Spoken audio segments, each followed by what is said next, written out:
এক বাটি ওটস দিয়ে মাত্র 5 মিনিটে রেডি হয়ে যাবে দারুণ একটা হেলদি রেসিপি, যেটা ব্রেকফাস্ট বা ডিনারেও খেতে পারবেন। আর এটা খেতে ভীষণই টেস্টি হয়, বাচ্চা থেকে বড় সবাই খুবই পছন্দ করবে। চলুন দেখে নিই রেসিপিটার জন্য আমি এখানে সবার প্রথমে এক বাটি ওটস নিয়ে নিলাম। আর এই ওটসটা কোনো রকম মিক্সার গ্রাইন্ডারে ব্লেন্ড করতে হবে না বা কোনো রকম রোস্ট করতে হবে না, শুকনো অবস্থাতেই হাত দিয়ে এরকম আগে একটু ভেঙে ভেঙে নেবো। ওটস যেহেতু খুবই ভঙ্গুর, তাই হাত দিয়ে একটু অল্প চাপ দিলেই এরকম কিন্তু গুঁড়ো গুঁড়ো হয়ে যাবে। ঠিক এরকম একটু ভেঙে নিলেই হবে, বেশি মিহি করার দরকার নেই। এই ওটসের সাথে মিশিয়ে নেবো সুজি। যে বাটি মেপে আমি ওটস নিয়েছিলাম সেই বাটির অর্ধেক বাটি সুজি নিলাম। এবার ওই বাটি মেপেই এক বাটি জল দিয়ে দেবো, নর্মাল জলই দিচ্ছি এখানে। জলটা ওটস আর সুজির সাথে একটু ভালো করে মাখিয়ে নেবো। আর এই রেসিপিটা কোনো রকম ব্লেন্ড বা পেস্ট করার দরকার নেই, ঝটপট কিন্তু রেডি হয়ে যাবে। এক বাটি জল আগে দিয়েছিলাম এবং ওই বাটি মেপে আরও এক বাটি জল এখানে অ্যাড করলাম।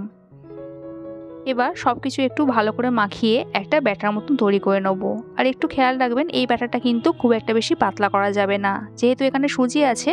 আমি 5 মিনিটের জন্য ঢাকা দিয়ে একটু রেস্টে রেখে দিলাম, যাতে সুজিটা একটু ফুলে যায়। 5 মিনিট বাদে ঢাকাটা খুলে নিলাম আর ব্যাটারটা কিন্তু একদম রেডি হয়ে গেছে।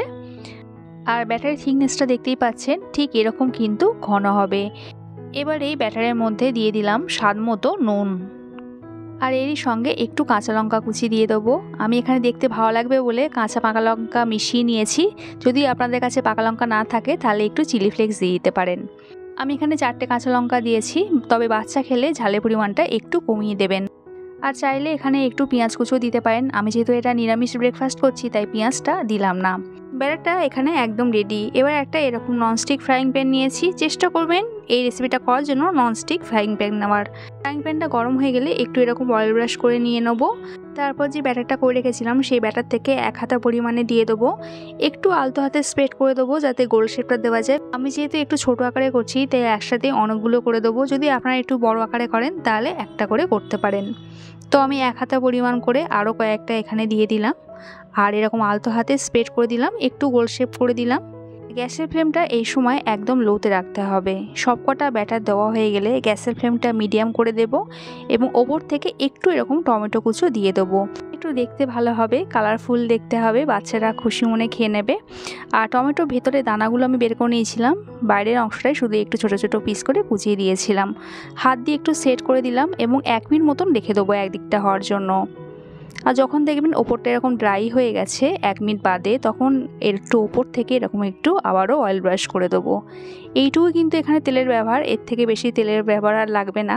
রাখার পর এগুলো এবার উল্টে দেবো। আর একটা আমি তুলে দেখিয়ে দিচ্ছি, দেখুন ওপরটা কত সুন্দর সেট হয়ে গেছে। এবার প্রতিটা আমি এখানে উল্টে দেবো। আর দেখুন উল্টানোর সময় কোনো রকম কিন্তু স্প্রেড হয়ে যায়নি, ছড়িয়ে যায়নি। ব্যাটারটা কিন্তু খুব সুন্দর সেট হয়ে গেছে, কোনো রকম ঢাকা দেওয়ারও কিন্তু প্রয়োজন পড়েনি। আর 1 মিনিটের মধ্যে কিন্তু একটা সাইড রেডি হয়ে গেছে। আর অপর দিকটা হওয়ার জন্য আরও 1 মিনিট মতন মিডিয়াম ফ্লেমে রেখে দেবো।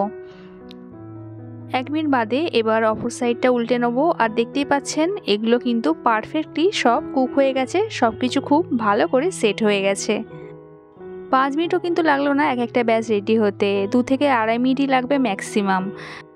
আর একটা এখানে আমি একটু উল্টে পাল্টে দেখিয়ে দিচ্ছি, দেখুন একটুও কিন্তু ভেঙে যাচ্ছে না, সব দিকে কিন্তু পারফেক্টলি কুক হয়েছে, সেট হয়ে গেছে। থেকে বেশি কিন্তু আর কুক করার দরকার নেই। এবার এগুলো আমি তুলে নেবো।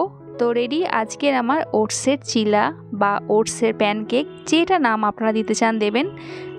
আর দেখতেই পাচ্ছেন ওটসের এই চিলাগুলো কতটা লোভনীয় হয়েছে। খেতেও কিন্তু এটা দারুণ টেস্টি হবে। যারা ওটস খেতে একদমই পছন্দ করে না অথচ ওটস খেতে হয়, তারাও কিন্তু এটা খুশি মনে খেয়ে নেবে। আর বাচ্চারাও এরকম কালারফুল টিফিন পেলে খুশি হয়ে যাবে। এটা হেলদিও এবং টেস্টিও। শুধু এটা ভালো লাগবে, সসের সাথেও পরিবেশন করতে পারেন। আর একটা এখানে ভেঙে একটু দেখিয়ে দিচ্ছি, দেখুন এটা কতটা সফট হয়েছে। ভেতরটা দেখতে পাচ্ছেন কোনো অংশে কিন্তু একটুও কাঁচা নেই, অথচ কি সুন্দর সফট হয়েছে।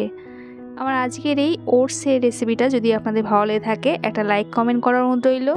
দেখা হচ্ছে আবার এক নতুন রেসিপির সাথে। সবাই সুস্থ থাকবেন, ভালো থাকবেন।